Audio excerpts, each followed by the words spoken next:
बघा मुलांनो, या पाठीमागच्या लेक्चरमध्ये आपण काय बघितलं ते बऱ्याच अकाउंटिंग टर्म्स बघितल्या. सो आज आपण कुठल्या टर्म्स बघणार आहोत? तर आज सर्वात महत्वाचं म्हणजे काय बाळांनो? सर्वात महत्वाची टर्म्स म्हणजे काय? एक्सपेंडिचर. सर्वात महत्वाची टर्म्स म्हणजे काय? एक्सपेंडिचर. आता नावावरनं तुम्हाला कळत असेल की एक्सपेंडिचर म्हणजे काय बाळांनो? की तुमचा खर्च. एक्सपेंडिचर म्हणजे काय? तुमचा खर्च. ठीक आहे. बाळांनो, खर्च जर बघितला तर एक्सपेंडिचर जर तुम्ही बघत असाल तर एक्सपेंडिचरचा खरा अर्थ म्हणजे काय रे? तुमच्याकडे आउटफ्लो ऑफ काय रे बाळांनो? कॅश. म्हणजे एक्सपेंडिचर म्हणजे काय? की ज्यातनं तुमच्याकडनं कॅश जाते अशा खर्चाला किंवा अशा गोष्टीला आपण काय म्हणतो? एक्सपेंडिचर म्हणतो. की ज्यातनं माझी कॅश जाते. ठीक आहे. तर आता अशा प्रकारचे दोन खर्च आहेत तुमचे. फर्स्ट आणि काय रे बाळांनो? सेकंड. महत्वाचे खर्च आहेत बाळांनो. फर्स्ट आणि सेकंड. फर्स्ट खर्च कुठला आणि सेकंड खर्च कुठला त्याला नाव दिलेले आहेत बाळा. तर first of all it's called as what? Capital expenditure. पहिल्याला नाव काय? Capital expenditure. करेक्ट. आणि दुसऱ्याला नाव काय? Revenue expenditure.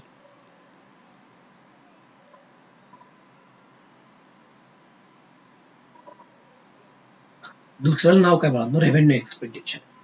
म्हणजे एक आहे कॅपिटल एक्सपेंडिचर तर दुसरा कुठला बाळांनो? Revenue expenditure. तर या दोघांमध्ये फरक काय? बाळांनो तसा बघितलं तर या दोघांमध्ये बराच फरक आहे. कॅपिटल एक्सपेंडिचर म्हणजे काय आणि रेव्हेन्यू. तर ऍक्च्युली तसं बघितलं तर कॅपिटल एक्सपेंडिचर क्रिएटिंग अँड काय बांधणं creating and assets. Creating and assets. Capital expenditure काय तयार करते? ऍसेट तयार करते. आणि या अगोदर पण सांगितलं की ऍसेट इज काय बांधणं इज द सोर्सेस टू काय बांधणं to get benefit. Correct. To get काय बांधणं बेनिफिट. म्हणजे ऍसेट आपले काय तर बांधणं ऍक्च्युली बघितलं तर ऍसेट आपले काय सोर्सेस आहे. की कशासाठी आपल्याला सोर्सेस पाहिजे? की बेनिफिट मिळायसाठी. So capital expenditure means it's creating an asset. Correct. पहिली गोष्ट. तसं बघितलं तर सेकंड एक्झाम्पल काय? It is one time expenditure. It is a one time expenditure. म्हणजे सारखं सारखं आपण करत नाही. वन टाइम एक्सपेंडिचर म्हणजे तो आपण सारखं सारखं करत नाही. का सारखं सारखं करत नाही? कारण की बाळांनो या रक्कमची is investing heavy amount. Heavy amount म्हणजे काय बाळांनो? थोडक्यात मोठी अमाऊंट असते. छोटी अमाऊंट नसते बाळांनो कॅपिटल एक्सपेंडिचर मध्ये. आणि सेकंड थिंग या या गोष्टीमध्ये सर्वात महत्वाचं इट गिव्स अ बेनिफिट. काय बाळांनो? It gives benefit. Correct. More than one year. म्हणजे जे बेनिफिट देतात काय बांधणं it gives a benefit more than one year. म्हणजे एकापेक्षा जास्त काय बांधणं एकापेक्षा जास्त इयरला you will get the benefit of that काय बांधणं एक्सपेंडिचर. आणि अजून काय बांधणं चला तो जो नेक्स्ट पार्ट आहे तो मी सांगत नाही कारण की अजून त्या गोष्टीवर आपण पोहोचलेलो नाहीये. ठीक आहे. त्याच केसमध्ये revenue benefit. So revenue benefit मध्ये रेव्हेन्यू एक्सपेंडिचर मध्ये खरं बांधणं it is required. It is required to run day to day activity. म्हणजे काय बांधणं डे टू डे ऍक्टिव्हिटी म्हणजे काय? की आपण कंटिन्युअसली काय बांधणं आपल्या बिझनेसच्या डे टू डे ऍक्टिव्हिटी असतात त्या रन करण्यासाठी आपण हा खर्च करतो. नेक्स्ट याचा बेनिफिट. आणि इथे काय बांधणं इथे दिले वन टाइम. वन टाइमचा अर्थ इथे लिहिता येईल बाळांनो इरेग्युलर. इरेग्युलर. आणि इथे लिहिता येईल की revenue expenditure is recurring nature म्हणजे काय बांधणं, होणार आहे म्हणजे होणार आहे. आणि रिकरिंग म्हणजे काय बांधणं, over a period of time मध्ये कंटिन्युअसली होणारा एक्सपेंडिचर. म्हणजे तुम्ही असं म्हणता येईल की हा एक्सपेंडिचर कसा आहे, मंथली. हा एक्सपेंडिचर कसा आहे, क्वार्टरली. हा एक्सपेंडिचर कसा आहे, डेली. तुम्हाला म्हणता येईल बाळा, कारण की हा रिकरिंग नेचर आहे. आणि हा ओनली वन टाइम का, कारण की याच्यातनं काय तयार होते बाळा, ऍसेट. आपण रोज रोज ऍसेट घेत नाही, रोज रोज आपण प्रॉपर्टी बनवत नाही बाळा. प्रॉपर्टी बनवायची असेल तर आपण हे काय करतो बाळांनो, एकदाच खर्च करतो. पण रेव्हेन्यू एक्सपेंडिचर हे कुठल्या नेचरचे, रिकरिंग. हे इरेग्युलर किंवा त्याला म्हणता येईल काय बांधनो, नॉन रिकरिंग. नॉन रिकरिंग म्हणजे काय रे, फ्रिक्वेंटली कमी. आणि इथे रिकरिंग म्हणजे काय रे, फ्रिक्वेन्सी काय बांधनो, जास्त. खर्च करायची फ्रिक्वेन्सी कशी रे बांधनो, जास्त आहे खर्च करायची फ्रिक्वेन्सी. इथे खर्च करायची फ्रिक्वेन्सी कशी रे बांधनो, रेव्हेन्यू मध्ये जास्त आहे तर कॅपिटल मध्ये कमी आहे. ठीक आहे. नेक्स्ट, रेव्हेन्यू एक्सपेंडिचरचा benefit of this expenditure is for काय बांधनो, लिमिटेड पिरियड. म्हणजे याचा बेनिफिट कसा आहे बांधनो, लिमिटेड पिरियड आहे. जसा याचा बेनिफिट मोर दॅन 1 इयर आहे, इथे कसं बांधनो, पिरियड इज लिमिटेड. आता असं का. आणि दुसरी गोष्ट, इट इज, मी सांगितलं heavy amount of expenditure, it is small amount of काय बांधनो, एक्सपेंडिचर. स्मॉल अमाऊंट असतो का, कारण की बाळांनो हा टाईपच कुठला, रेव्हेन्यू एक्सपेंडिचर. याचा एक्सपेंडिचर पण कुठला असतो बाळांनो, व्हेरी स्मॉल लेवल एक्सपेंडिचर. चला आता एक्झाम्पल देतो, याचं एक्झाम्पल आणि याचं एक्झाम्पल. जे वरचे पॉइंट केलेत आपण डिसाइड, किंवा वरचे पॉइंट जे लिहिलेत त्याला काय रे बांधनो, अकॉर्डिंग टू दॅट पॉइंट आपण अंडरस्टँड करून घेऊया की काय बेनिफिट होतो काय नाही. First example, plant and machinery. Correct. मला तुम्ही सांगा, प्लांट अँड मशिनरी जो खर्च करता तो वन टाइम करता का नेहमी नेहमी करता, only one time. The benefit of the plant and machinery get more than 1 year. Correct or not. So plant and machinery कशाला पाहिजे, प्रोडक्शनसाठी. प्रोडक्शन ऑफ व्हॉट, काय बांधणं, गुड्स अँड सर्व्हिसेस. गुड्स आणि सर्व्हिसेस प्रोव्हाइड करण्यासाठी काय पाहिजे बांधणं, आपल्याला प्लांट अँड मशिनरी पाहिजे. तर प्लांट अँड मशिनरी तुमचा कुठला खर्च झाला, कॅपिटल. तर रेव्हेन्यू एक्सपेंडिचर कुठला, तर रेव्हेन्यू एक्सपेंडिचर कर बांध, चला rent. Next electricity. Next salary. Next wedges. हे कुठले खर्च आहेत, ते सगळे कुठले खर्च आहेत बांधणं, रेव्हेन्यू एक्सपेंडिचर. म्हणजे rent. Benefit of the rent is only for what, 1 month. इलेक्ट्रिसिटीचा पण बेनिफिट किती, 1 मंथ. दुसऱ्या महिन्याला इलेक्ट्रिसिटी बिल पे नाही केलं तर बांधणं काय करतात रे बांधणं, इलेक्ट्रिसिटी कट करतात. Salary, worker doing a work for only 1 month. If you are paying the salary per month, wages is also doing a work for how many months, 1 month. Means the revenue expenditure has a benefit for the limited period, but benefit of the expenditure of the capital expenditure is more than 1 year.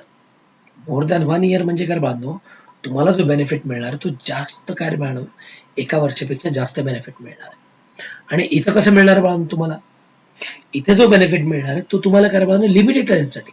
का, कारण की expenditure कशासाठी आहेत, these are the some daily, quarterly and monthly expenditure to carry our business properly आणि regularly.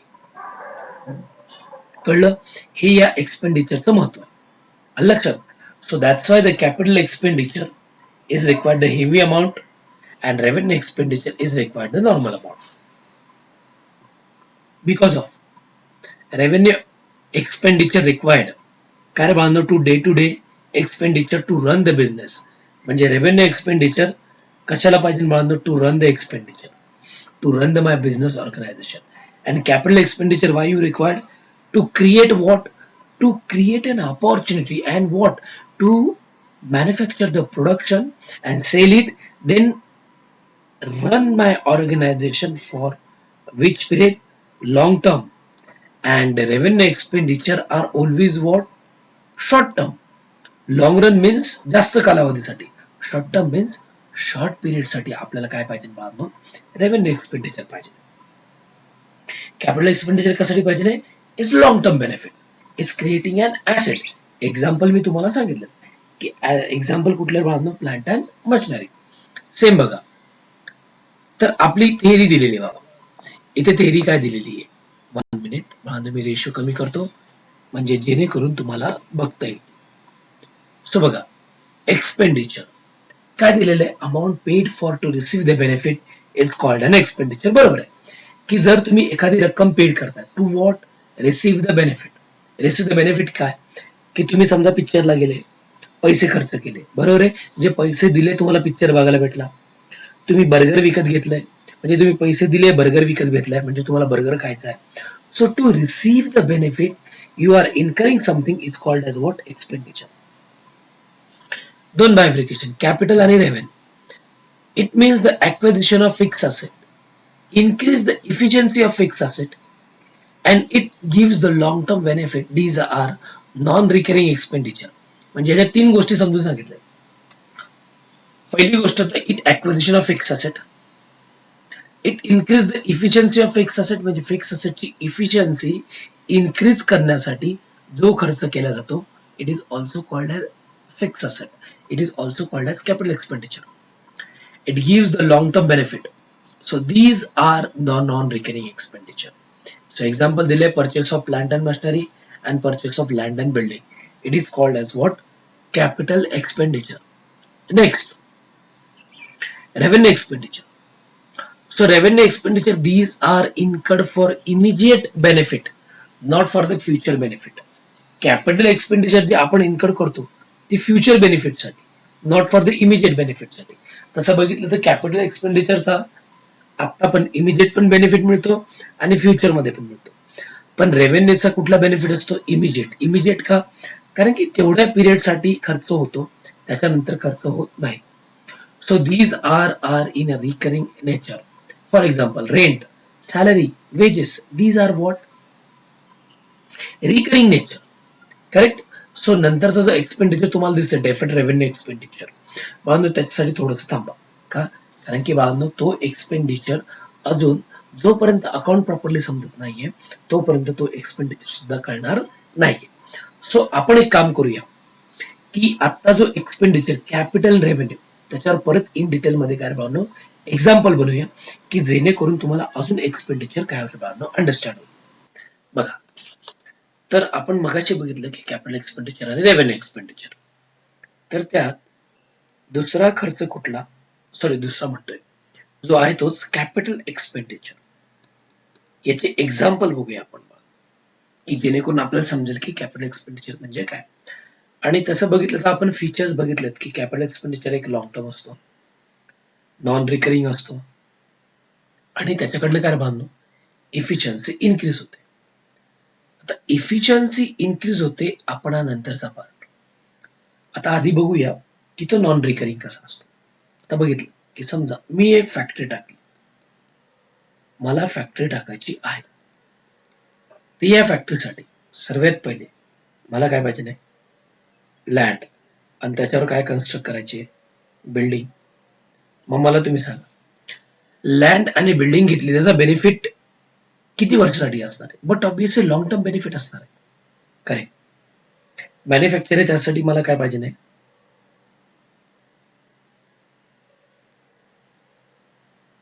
Machinery पाहिजे. नाही machinery गरम होते म्हणून काय पाहिजे? नाही एसी पाहिजे. नाही ठीक आहे. प्लस काय बांधणं की फॅन्स, इलेक्ट्रिसिटी वगैरे. देन मला काय पाहिजे? नाही बाळांनो मोटर कार पाहिजे.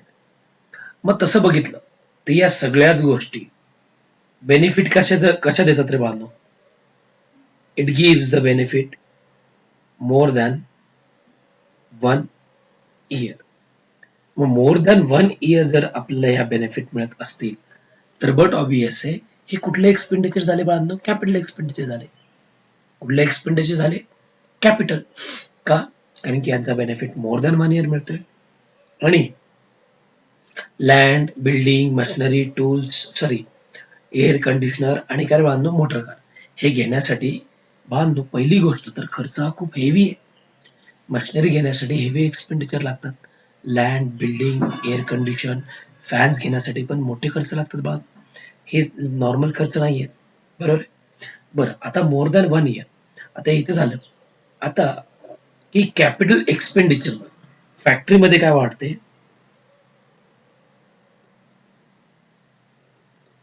एफिशियन्सी वाढते. आता हे कशावर? तर 2 मिनिटं अज्युम करा की ही मशिनरी आहे. करेक्ट? ही मशिनरी. या मशिनरीमध्ये अज्युम करा की एक असा पार्ट आहे की ज्याच्यामुळे तो जर कधी आपण चेंज केला, बघा मी काय म्हणतो, तो जर कधी आपण चेंज केला, एक पार्ट आहे, तो पार्ट जर कधी तुम्ही चेंज केला तर त्याच्यामुळे दोन गोष्टी होणार. पार्ट चेंज केला तर एक मशिनरीचं लाईफ वरचा एरो केलाय वाढणार आहे. प्रोडक्शनची क्वालिटी वाढणार आहे. म्हणजे मला तुम्ही सांगा मशिनरीचं लाईफ वाढणार आहे, मशिनरीची क्वालिटी वाढणार आहे. मग हा पार्ट जर कधी मला बदलायचा असेल आणि या पार्ट साठी काय झालंय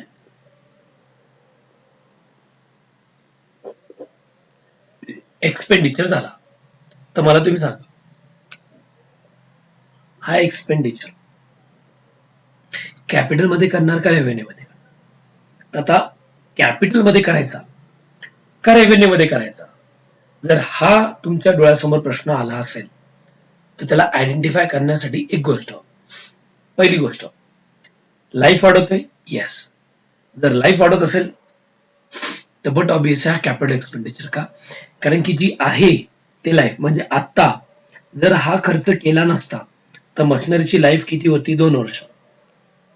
जर हा खर्च केला नसता तर मशिनरीची लाईफ किती होती? 2 वर्ष. पण हा खर्च केला म्हणून मशिनरीची लाईफ किती वाढती आता? 5 वर्ष. म्हणजे याचा अर्थ असा होतोय की लाईफ 3 वर्षांनी वाढते मशीनची. म्हणून मला तुम्ही सांगा जर लाईफ मशीनची 3 वर्षांनी वाढतीये याचा अर्थ हा कुठला की एक्सपेंडिचर झाला? कॅपिटल. का? कारण की लाईफ वाढते. दुसरी गोष्ट या खर्चामुळे प्रोडक्टची क्वालिटी काय होती बाळांनो? वाढती. जर प्रोडक्टची क्वालिटी वाढत असेल तर बाळांनो काय होणार? तर हा खर्च करायलाच पाहिजे. मग हा प्रोडक्टची क्वालिटी वाढते म्हणल्यावर बट ऑबियस आहे हा प्रोडक्टची क्वालिटी ठराविक पिरियड साठी वाढवणार का? नाही. हा कोणासाठी वाढवणार बाळांनो? एक लॉंग लाईफ काय बाळांनो क्वालिटी वाढवणार. म्हणून जर एखादा पार्ट खराब झाला असेल आणि तो चेंज करायचा असेल तर काय होतं बाळांनो? लाईफ वाढत असेल, क्वालिटी होत असेल तर हा कुठला एक्सपेंडिचर झाला? कुठला झाला? कॅपिटल. जर याच मशिनरीला तुम्ही कुठला खर्च केला? रिपेअर्स अँड मेंटेनन्सचा खर्च करत असाल तर हा खर्च करा बांधणं रेग्युलर आहे. रिपेअर अँड मेंटेनन्स ही करावीच लागते. तुम्ही मशीन चालवा अगर नका चालवा, रिपेअर अँड मेंटेनन्स तुम्हाला करावंच लागणार ना. जर रिपेअर अँड मेंटेनन्स करायची गरज पडली तर हा कुठला खर्च झाला? बट ऑब्वियस हा कुठला खर्च झाला? रेव्हेन्यू. का? कारण की रिपेअर अँड मेंटेनन्स केला खर्च तर ना या कॅपिटलची लाईफ वाढतीये ना या कॅपिटलची काहीतरी बांधणं इफिशियन्सी वाढतीये. म्हणजे लाईफ आणि इफिशियन्सी दोन्ही जागेवरच आहे. रिपेअर अँड मेंटेनन्स खर्च केला तर लाईफ आणि इफिशियन्सी जी आधी होती खर्च करायच्या अगोदर आणि जर खर्च केल्यानंतर जी होती ती सेमच आहे. मग जर तशा वेळेस असेल तर तो कुठला खर्च आला? रेव्हेन्यू. का? मशीन तात्पुरती चालावी म्हणून जो खर्च करतो आपण तो कुठला खर्च करतो बाळांनो? Repair and maintenance of machine. बर, ही फॅक्टरी स्वतःच्या जागेवर नाहीये म्हणून रेंट पेड केलं. जर रेंट पेड करणार नाही ती या फॅक्टरीवर मला फॅक्टरी चालवता येईल का? नाही चालवता येणार. तिथे मशीन नाही घेता येणार, काहीच नाही घेता येणार म्हणल्यावर रेंट मंथली जे पेड करतो त्याचा बेनिफिट किती आहे? मंथली. म्हणून तो कुठला एक्सपेंडिचर झाला? रेव्हेन्यू. तसंच इलेक्ट्रिसिटी अँड पॉवर. इलेक्ट्रिसिटी आणि पॉवर दर महिन्याला बिल येतं. बघा, इलेक्ट्रिसिटी आणि काय बांधणं पॉवर हे कुठलं बिल राहतं? मंथली. मग जर मंथली बिल राहत असेल तर तुम्ही चेंज करू शकता का? म्हणजे चेंज करू शकता का म्हणजे मला म्हणायचं काय की मंथली बिल असेल तर जोपर्यंत हे तुम्ही बिल भरत नाही तोपर्यंत काय होणार बाळांनो? तोपर्यंत हे खरं बांधणं तुम्ही परत फॅक्टरी चालू करू शकत नाही. त्याच्यामुळे इलेक्ट्रिसिटी आणि मंथली बिल तुम्हाला भरावं लागणार. त्याच्याशिवाय तुम्ही फॅक्टरी रन करू शकत नाही. म्हणून रेव्हेन्यू एक्सपेंडिचर रिक्वायर्ड टू काय बांधणं कंडक्ट बिझनेस आणि रेव्हेन्यू एक्सपेंडिचरचे बांधणं बरेच खर्च आहेत. तुम्ही विचार करू शकत नाही एवढे खर्च होतात डिपेंड अपॉन द ऑर्गनायझेशन. पण कॅपिटल एक्सपेंडिचर हा असा खर्च आहे की बाळांनो तो वन टाइम होतो आणि वन टाइमच करावा लागतो का? कारण की नेहमी नेहमी एवढे आपल्याकडे फंड असतील असं नाही. ठीक आहे. तर या व्हिडिओमध्ये बाळांनो या 20 मिनिटाच्या व्हिडिओमध्ये आपण फक्त एकच बघितलं की एक्सपेंडिचर काय, कॅपिटल एक्सपेंडिचर आणि रेव्हेन्यू एक्सपेंडिचर काय आणि त्याचे एक्झाम्पल बघितलं. ठीक आहे. So some part of the video we will see next video. Thank you.